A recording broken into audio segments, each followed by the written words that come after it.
A climate change crusade pioneered in Sydney may soon go global. Lord Mayor Clover Moore is at a summit in New York, urging leaders from the world's biggest cities to consider an international Earth Hour. They're mayors of the 40 biggest cities in the world, including Sydney and Melbourne, standing together in New York's famous Central Park, promising to fight global warming. The mayors who stand before you here today represent 250 million people. But perhaps proof that talk can be cheap, even as the leaders vowed to save energy. Just above them, the streetlights were still on in the middle of the day. Glad you brought that to the mayor's attention. New York, with its 8 million people, is one of the world's worst offenders.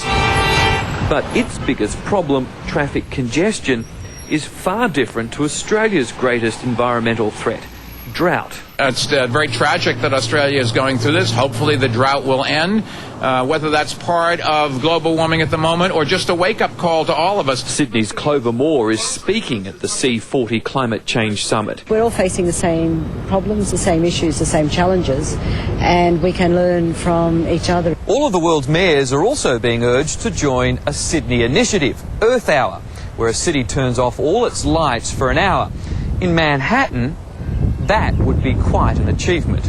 At one particular time across the world, we turn our lights off for an hour and link hands to say we are facing this greatest challenge we have ever faced, and we're facing it together. In New York, Mike Amor, 7 News.